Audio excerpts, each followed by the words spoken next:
출애굽기 12장이 뭐라고요? 출애굽이야. 홍해를 건넜어. 근데 13장은 홍해 건넌 이전이 아니겠지. 13장은 홍해를 건넌 다음이야. 바로 다음. 그게 출애굽기 13장. 그러니까 그 출애굽기 12장을 하면 출애굽기 13장은 무슨 내용이겠다. 이것이 잡히는 거지. 그래서 출애굽기 12장은 기억장입니다.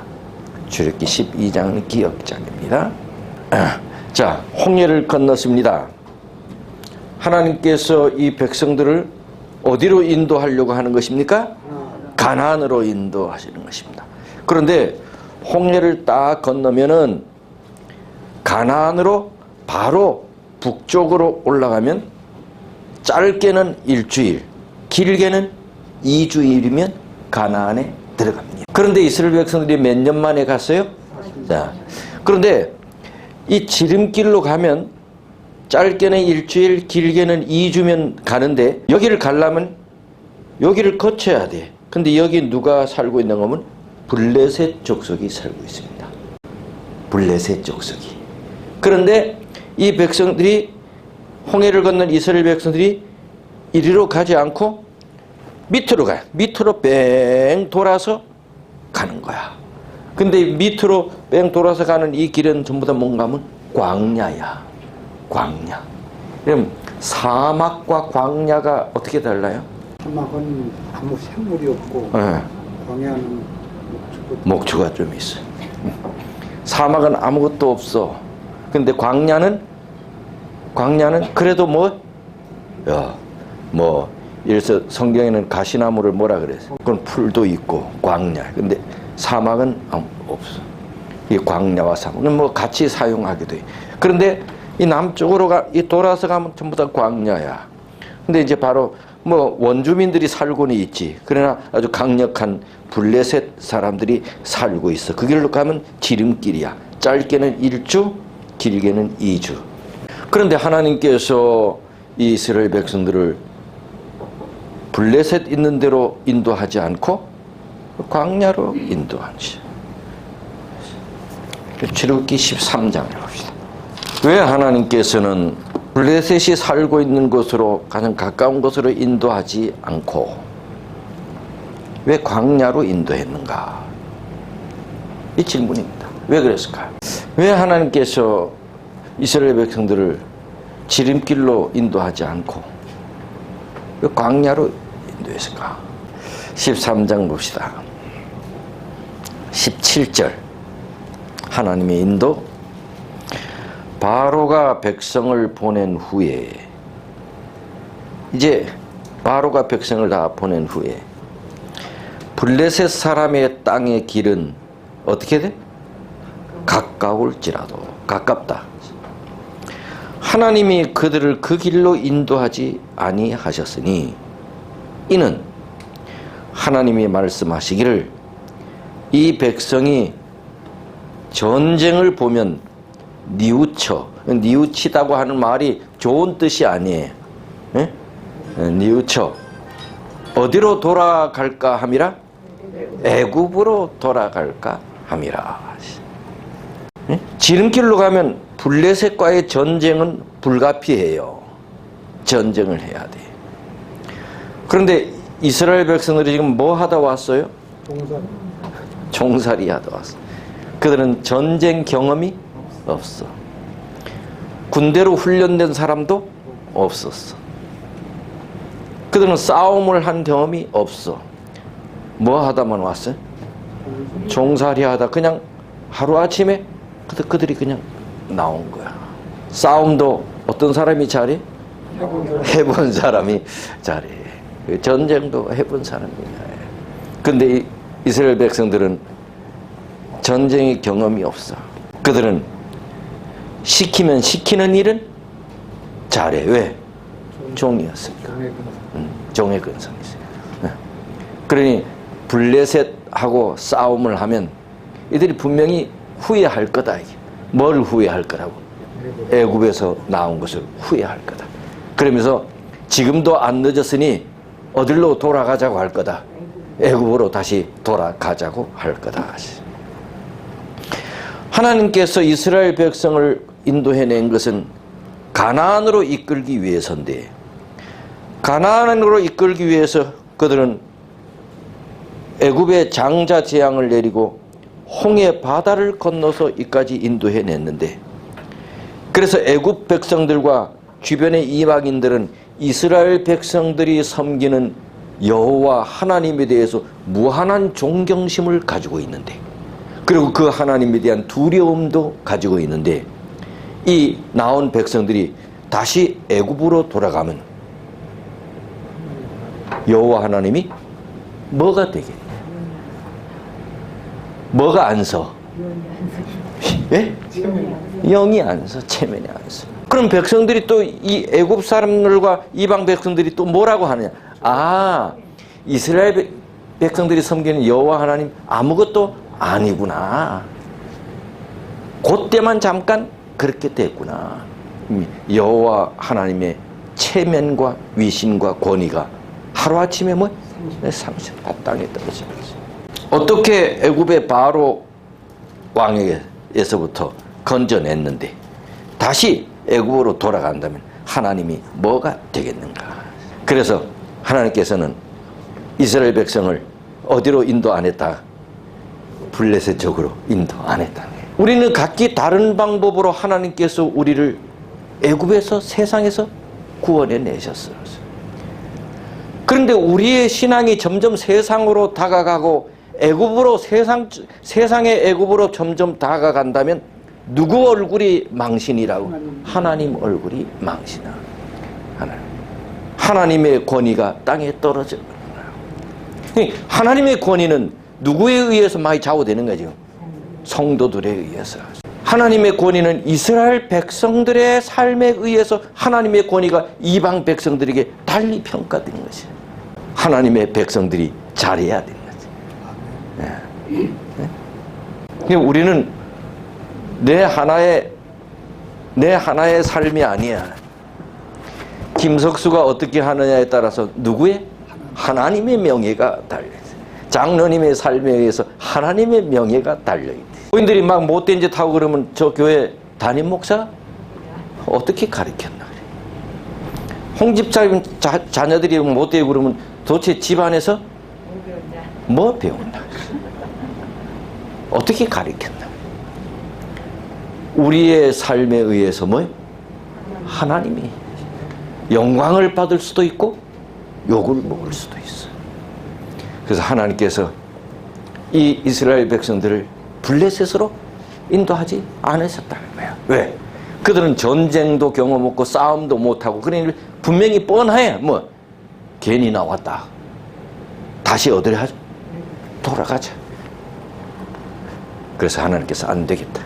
그래서 블레셋으로 인도하지 않고 광야로 인도했다.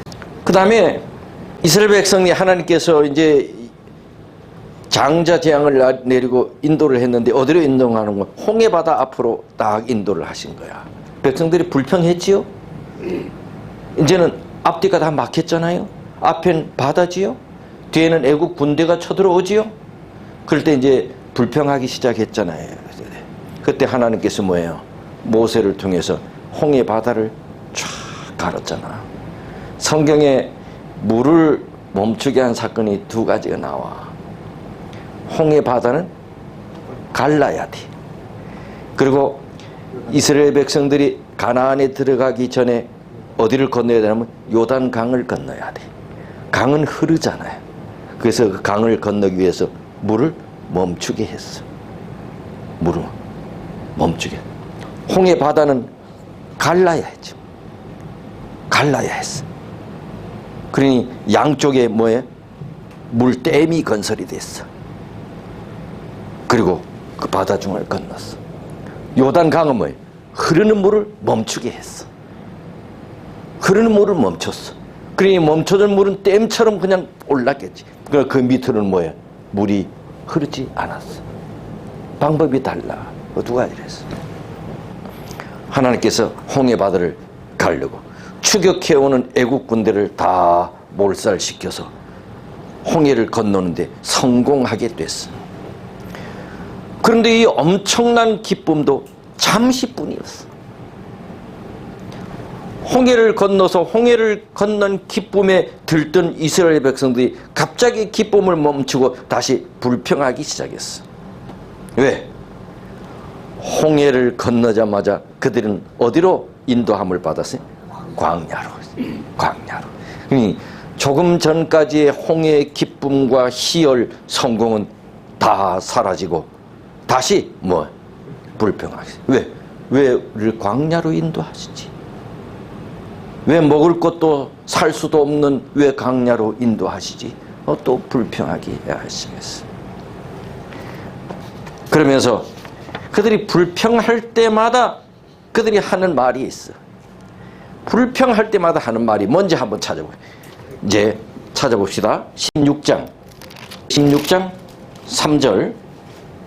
그들에게 이르되 우리가 애굽 땅에서 고기 가마 곁에 앉았던 때와 떡을 배불리 먹던 때 여호와의 손에 뭐 했으면 죽었으면 좋았을걸.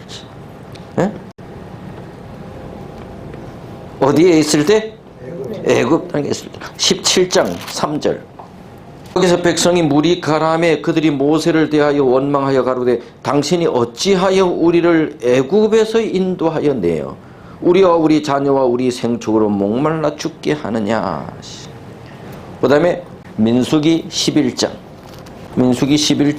4절. 이스라엘 중에 섞여 사는 무리가 탐욕을 품에 이스라엘 자손도 다시 울며 가로되 누가 우리에게 고기를 주어 먹게 할꼬 우리가 애굽에 있을 때에는 값없이 생선, 왜, 수박, 부추, 파, 마늘을 먹은 것이 생각나거늘. 민수기 14장 2절. 이스라엘 자손이 다 모세와 아론을 원망해 온 회중이 그들에게 이르되 우리가 애굽 땅에서 죽었거나 이 광야에서 죽었다면 좋았을 것을. 4절. 이에 서로 말하되 우리가 한 장관을 세우고 애굽으로 돌아가자. 3절. 어찌하여 여호와가 우리를 그 땅으로 인도하여 칼에 망하게 하려 하는고 우리 처자가 사로잡히리니 애굽으로 돌아가는 것이 낫지 않겠느냐. 응? 그는 다단과 아비람이라는 자가 모세에게 반기를 들고 이렇게 불평을 한 내용입니다. 민수기 16장 13절. 내가 우리를 적과 꿀이 흐르는 땅에서 이끌어내어 광야에서 죽이려 함이 어찌 적은 일이기에 오히려 스스로 우리 위에 왕이 되려 하느냐. 이뿐 아니라 내가 우리를 적과 꿀이 흐르는 땅으로 인도하여 드리지도 아니하고 밭도 포도원도 우리에게 기업으로 주지 아니하니 내가 이 사람의 눈을 빼려느냐. 우리는 올라가지 않겠느라. 13절 다시 보면 내가 우리를 적과 꿀이 흐르는 땅에서 이끌어내어 광야에서 죽이려 함이냐. 어디에서 이끌어냈다는 거예요? 애굽. 근데 애굽은 뭐래? 이 사람들이 지금 반역하는 사람들이 애굽을 적과 꿀이 흐르는 땅이래. 이 반역한 사람. 왜 거기서 우리를 인도해 죽게 했느냐. 14절. 자, 지금까지 읽었던 모든 이 성경절의 공통점이 뭘까요? 애굽으로 돌아가지. 그들은 불평할 때마다 빠지지 않는 말이 뭐예요? 애굽으로 돌아가자. 힘들게 그들이 자유를 얻었는데 자기들이 뭐 애굽에 있을 때 잘 나간 게 아니야. 애굽에 있을 때 그들은 뭐였어? 종살이 했었어. 그래, 애굽으로 돌아가자. 뭐로 다시 돌아가자는 거야? 종으로 다시 돌아가자는 거야. 그들의 근성이 무슨 근성이죠? 노예 근성이. 이러한 노예 근성을 가지고는 가나안 땅에 갈 수가 없습니다. 노예 근성을 가지고 가나안 땅에 가려면 말로 가나안 땅에 가 어디 그냥 살면 되지? 애굽에 그냥 살면 되지. 그래서 하나님께서는 노예 근성을 뿌리 뽑고 가나안에 데리고 가야 했어. 그래서 그 기간이 몇 년 걸렸어요? 40년 걸렸어요. 우리는 일본에 36년 압제당했어요. 그죠? 일본에 36년입니다. 그런데 36년인데도 불구하고 우리는 일본 하면 질더라. 다른 나라 다 져도 돼, 축구. 누구한테는 이겨야 돼. 이제 필리핀 가서 알고 보니 필리핀은 참 이 나라 저 나라 많이 압제를 당했어. 노예 근성이 충만해. 뭔가 어떻게 독립을 해서 살려고 하는 의지 같은 것이 부족해. 남의 나라 오래 지배받고 살았어. 주면 먹고 그러지. 그러니 그들이 발전이 늦어.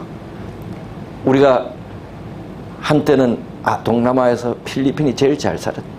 우리가 아주 바닥이야. 지금 필리핀 게임이 안 되잖아, 우리하고.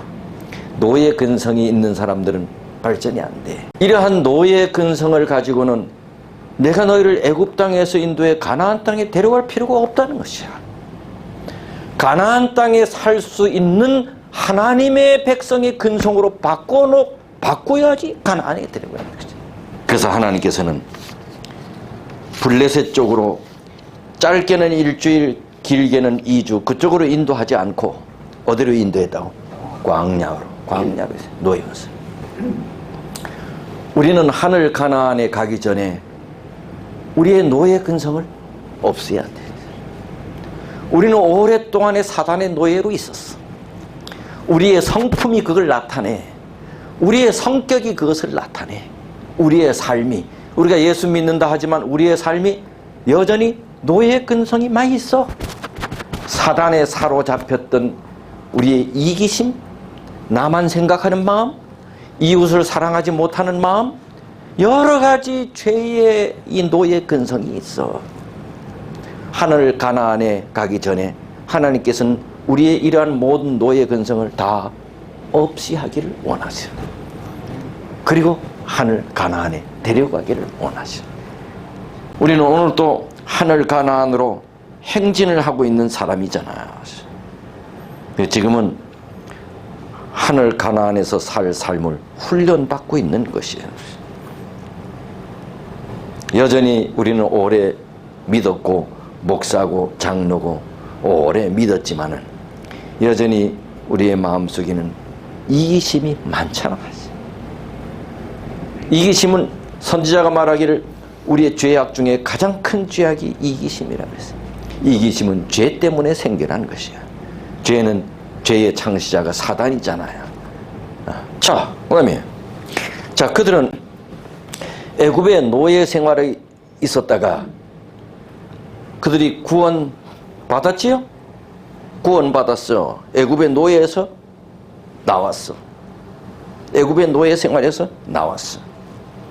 그리고 가나안에 들어가기 전에 40년 동안 뭐를 받았어요? 교육을 받았어요. 교육과 훈련을 받았어요. 구원을 받았어. 가나안에 들어가기 전에 뭘 받았어요? 교육과 훈련을 받았어. 우리가 다 그리스도의 은혜로 구원받은 사람이잖아요.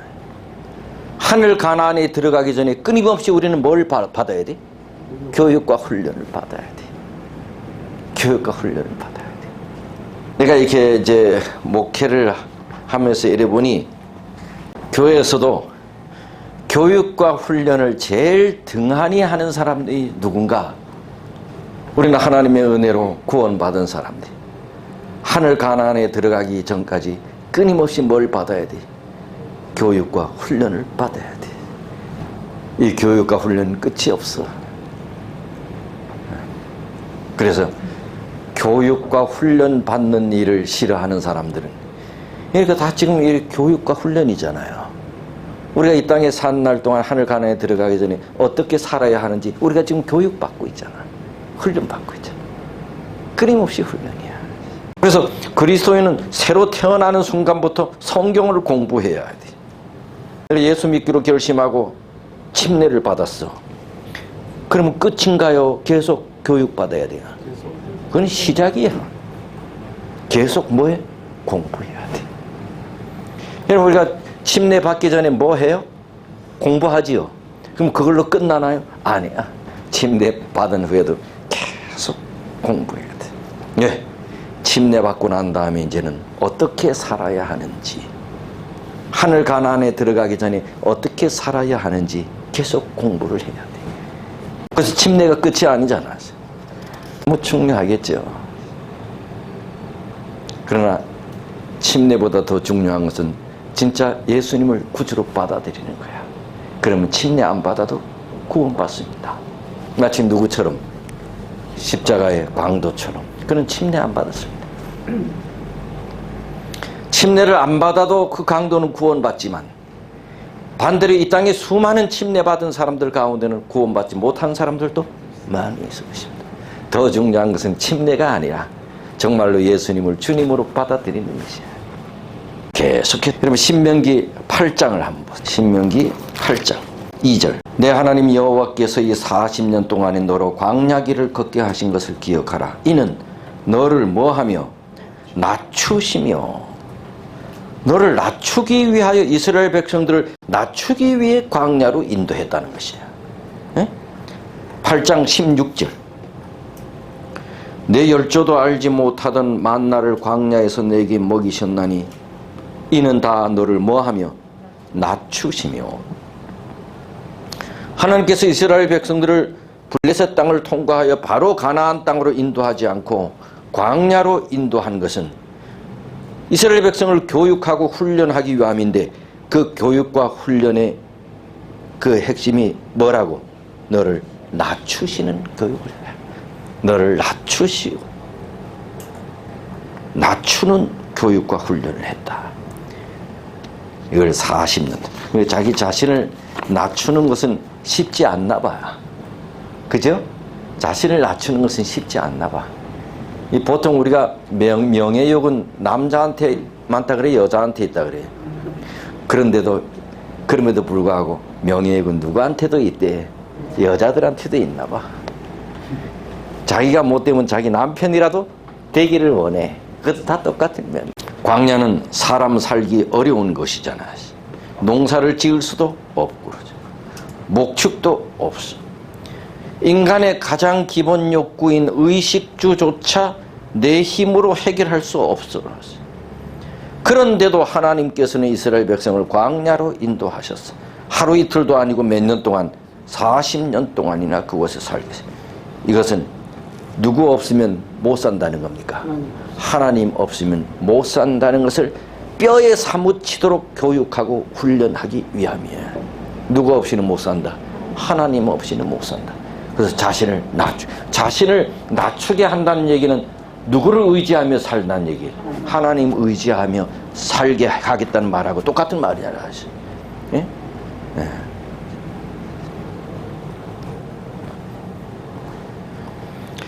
그래서 이스라엘 백성들이 굶주렸을 때 하나님께서는 하늘에서 뭐가 내려와서 만나가 내려와서 먹게 하셨고, 이스라엘 백성들이 목이 마를 때는 반석에서 생수가 솟아나게 해서 목을 축여 주셨고, 갈 길을 알지 못할까 봐 광야에서 하나님은 낮에는 구름 기둥으로 밤에는 불 기둥으로 인도하셨고, 광야길을 40년이나 헤매는 동안에 하나님께서는 그들의 옷이 찢어지지 않게 하세요. 왜? 그들이 옷이 없잖아. 광야에서 뭐 옷을 사 입을 수도 없고 만들 수도 없고, 하나님께서는 그들의 의복이 찢어지지도 않게 하셨고 헤어지지 않게 하셨고, 40년 동안 걸으면서도 그들의 발이 부릅트지 않게 하셨고. 여러분, 지나간 날들을 돌이켜보면 하나님은 장로님의 손을 붙들어 주셨나요? 저는 이제 내일 모레면 은퇴입니다. 돌이켜보면 하나님께서는 굽이굽이 내 손을 붙들어 주셨어요. 안 그러면 중간에서 탈락했겠지. 안 그러면 중간에서 하나님을 원리하고 갔겠지. 나와 여러분이 오늘 여기 있는 것 자체가 굽이굽이 하나님께서는 우리의 손을 붙들어 주신 것이잖아요. 우리가 잊으려 해야 잊을 수가 없는 사실이에요. 모든 것이 다 하나님의 은혜예요. 지금의 상태에 대해 모든 것이 하나님의 은혜인 줄 알고 하나님을 기억하고 하나님께 감사할 줄 아는 삶을 살아야 되죠. 늘 감사할 줄. 이제 이번 명전에 우리 이제 식구들을 만났는데 뭔 얘기하다가 한 분이 이렇게 얘기해. 아, 내일에 보니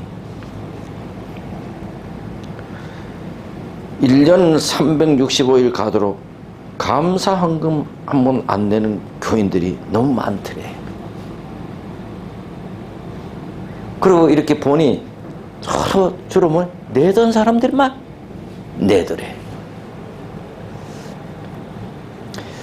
그래, 난 이거 오래전부터 난 늘 이렇게 느꼈다. 어떻게 1년 365일 가면서 하나님께서 인도하신 그 하나님의 손길에 감사한 마음이 어떻게 한 번도 없을까? 어떻게 감사한 마음이 없을까? 사람이 감사한 마음이 있으면 항상 뭐로 나타내요? 물질로 나타내잖아요. 많고 적음을 떠나서.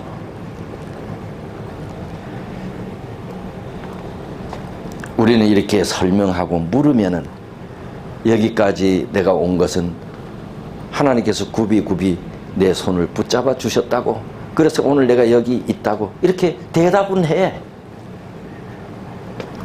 근데 진짠가? 우리는 자주 어디보다 못하다, 작년보다 못하다, 죽을 맛이다 하면서 하나님께 감사할 일이 거의 없는 것이야. 요즘 죽을 맛이다, 전에보다 더 못하다, 뭐 여러 가지 핑계를 댔어. 그래서 성경적으로 보면 이렇게 말하는 건 교만이야. 하나님께서 나를 여기까지 인도해 주셨는데 죽을 맛이다, 뭐 전보다 못하다는가, 이런 건 뭐예요? 하나님의 인도하심에 대해서 느끼지도 못한다는 얘기죠. 성경은 이런 걸 가지고 뭐라 그래? 교만이라. 때론 우리가 겸손하지 않으면 하나님께서 우리를 어디로 보내셔? 광야로 보내셔. 때로 우리가 광야로 보내셔. 누가 그랬어? 모세가 그랬어. 모세는 혈기와 자긍심으로 가득 차 있었어. 좀 겸손하지 못했어.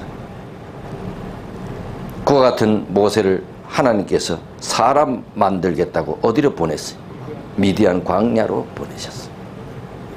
하나님의 계획은 대성공했어. 40년 만에 하나님께서 모세를 찾아왔어. 모세야, 이스라엘 백성을 구원해야 되겠는데 내가 힘 좀 써라. 바로에게 가라. 모세가 뭐라 그래? 전혀 40년 전에 모세와 달라. 하나님, 나는 안 돼요. 나는 뭐가 뻣뻣한 사람이야. 나는 입이 뻣뻣해. 말을 잘 못해요. 나는 사회도 잘 못 봐요. 나는 설교도 잘 못해요. 난 아는 것이 별로 없어요. 내가 말한다고 해서 혹 이 백성들이 듣지도 않을 거예요. 난 지금 하나님, 내가 지금 뭐해? 양이나 치는 목동이에요. 40년 전에 모세와는 전혀 딴판이었어. 너무 겸손해졌어. 40년 전에는 하나님께서 너를 이스라엘 백성을 좀 인도해야 되겠다. 그렇지요 뭐. 그는 그때 왕궁에 있었거든요. 그가 할 수 있는 것은 다 할 수 있는 위치에 있었거든요. 하지요 뭐. 그런데 그는 처절하게 실패했잖아. 사람이나 죽이는 살인자로. 그러니까 하나님께서 그래서 사람 만들려고 미디안 광야로 보냈어요.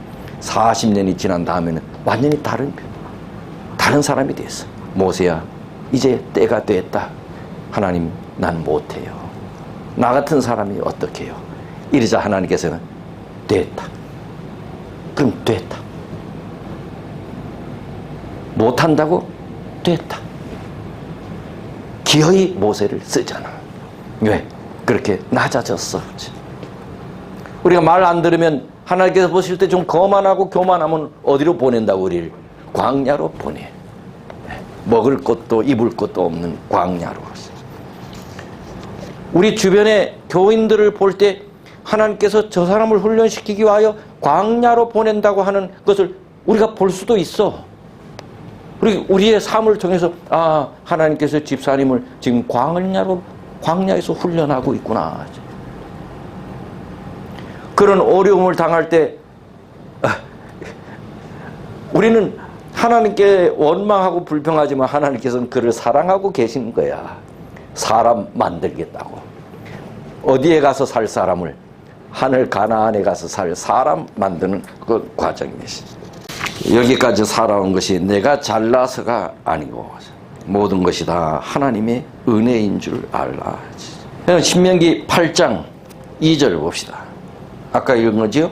내 하나님 여호와께서 이 40년 동안에 서로 너로 광야 길을 걷게 하신 것을 기억하라. 이는 너를 낮추시며 너를 시험하사 내 마음이 어떠한지 하나님의 명령을 지키는지 안 지키는지 알려 함이라.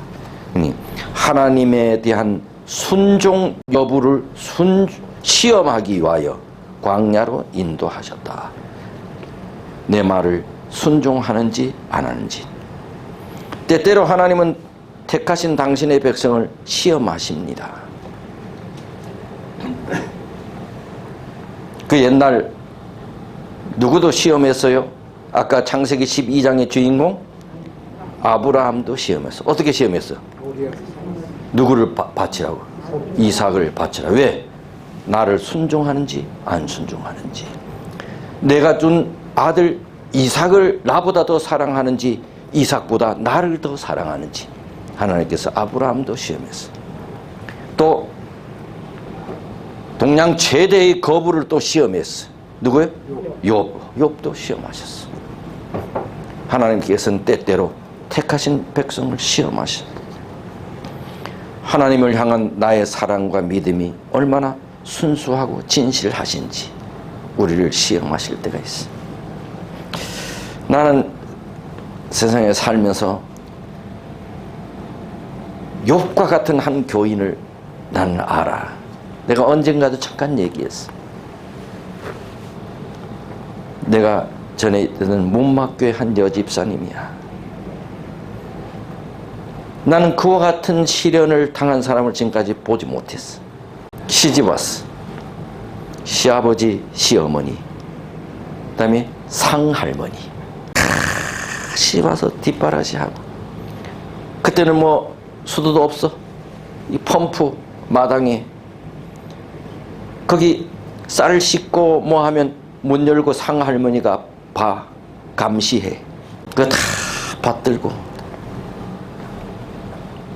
그러다가 젊은 나이에 남편이 오토바이 타고 아침 일찍 배달하고 하다 남편이 죽어버렸어. 남편 없는 시아버지, 시어머니, 상할머니, 그 다음에 자기 남편 동생,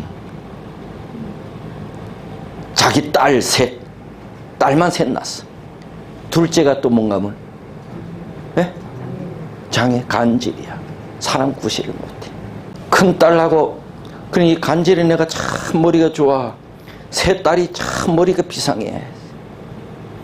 근데 둘째가 간질이야. 아들도 없어. 유일하게 의지해야 할 남편도 죽었어.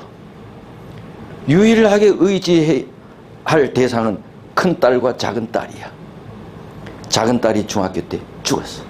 유일하게 의지해야 할 대상이 큰 딸이야. 큰 딸이 몇 년 전에 췌장암에 걸렸어. 작년에 죽었어. 아직까지 시아버지, 시어머니 살아계셔. 103살 됐어. 아무도 이 세상에 의지할 사람이 없어.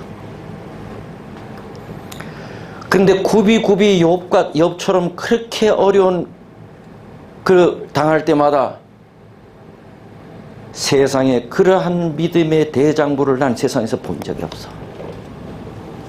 오직 하나님이죠. 오직 예수. 그 어려운 가정을 극복해 나가는 그의 믿음은 찬탄을 금할 수가 없어. 야, 나라면 못 살 것 같은데. 아무리 그래도 하나님을 원망하고, 그런데 그 믿음으로 이겨나가는 그 모습은 너무 놀라워. 그런 과정에서 문막 교회를 건축하는데 최고의 만을 헌금하고. 뭔 여자가 그런 여자가 있어. 나보다 한 2-3살 많지요?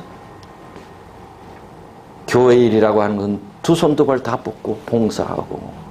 작년에 큰 큰딸 죽었을 때 이제 갔는데 제정신이 아니죠. 30대 한 중후반 됐죠. 큰딸이 40대 초반 됐나. 오열을 해도 제정신이 아니야. 완전히 갔어. 그의 팔을 붙잡고 내 차를 태워서 장지까지 가는데 나도 가슴이 견딜 수가 없었어.